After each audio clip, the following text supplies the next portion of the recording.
நார்ச்சத்து மிகுந்த 46 ரக அவரைக்காய்களை ஒரே இடத்தில் பயிரிட்டு அசத்து வருகின்றனர் சேலத்தைச் சேர்ந்த சகோதரர்கள்.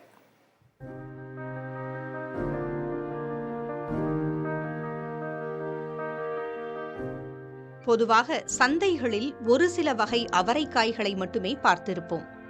ஆனால் அவரைக்காயில் இத்தனை ரகங்களா என்று ஆச்சரியப்பட வைக்கின்றனர் சேலம் மாவட்டம் காமலாபுரம் பகுதியைச் சேர்ந்த பட்டதாரி சகோதரர்களான அரவிந்த் மற்றும் கோகுல்ராஜ்.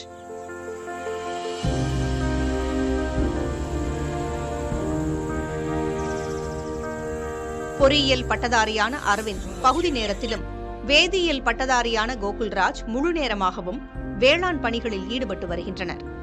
தங்களுக்கு சொந்தமான தோட்டத்தில் அரிய வகை மரபின காய்கறிகளை சாகுபடி செய்து படிப்படியான முன்னேற்றத்தை கண்டு வருகின்றனர்.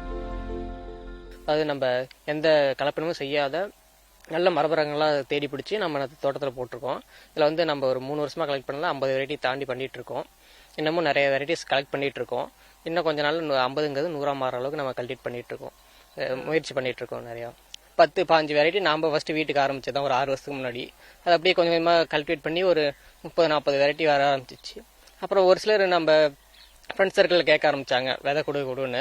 அதுக்கப்புறம் அப்படியே மற்றவங்களுக்கு தெரிய ஆரம்பிச்சு நம்மகிட்ட அதையே அப்புறம் கொஞ்சம் கொஞ்சமாக பிஸ்னஸாக மாற்றுற அளவுக்கு நம்ம முன்னேறி வந்திருக்குங்க. இப்போ பார்த்தீங்கன்னா நம்மகிட்ட 300 ரகங்களுக்கு மேலே நம்ம சேகரிச்சிருக்கோம். தற்போது குளிர்கால சீசன் என்பதால் அவரைக்காய் பயிரிட்டுள்ளனர்.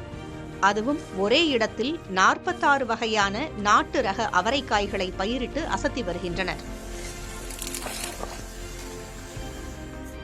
கணு அவரை, கொம்பு அவரை, கோழி அவரை, சிறகு அவரை, ஊதா அவரை என வகை வகையான அவரைகளை பயிரிட்டிருக்கும் இவர்கள் இந்த மரபின ரகங்களை மக்களிடம் கொண்டு சேர்ப்பதே இலக்கு என்கின்றனர். இதுல பெரிய சவால்னு பாத்தீங்கன்னா, இளைய தலைமுறைகளான குழந்தைங்களுக்கு சாப்பிட வைக்கிறது தான் எங்களுக்கு சவாலா இருக்கு. இயற்கை முறையில மரபு ரகத்தை தேடி வர விவசாயிகளா இருக்கட்டும், பயிர் பண்றவங்களா இருக்கட்டும், உற்பத்தி பண்றவங்களா இருக்கட்டும், அவங்களுக்கு இதுல பெனிஃபிட்னு பாத்தீங்கன்னா, ஒரு தடவை விளைய வச்சா போதுங்க. இது அடுத்தடுத்த முறை வந்துகிட்டே இருக்கும். ஒவ்வொரு முறையும் விதைக்காக யார்கிட்டயும் போய் கையேந்தணுங்கிற அவசியம் கிடையாது.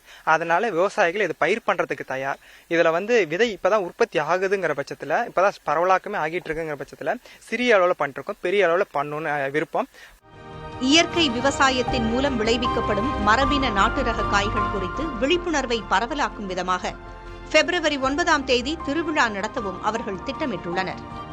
மரபின ரகங்களை மக்களிடத்தில் கொண்டு சேர்ப்பது சவால்தான் என்றாலும் விடாமுயற்சியால் இலக்கை அடைவோம் என்று நம்பிக்கை தெரிவிக்கின்றனர் இந்த நம்மாழ்வார் வழித்தோன்றல்கள்.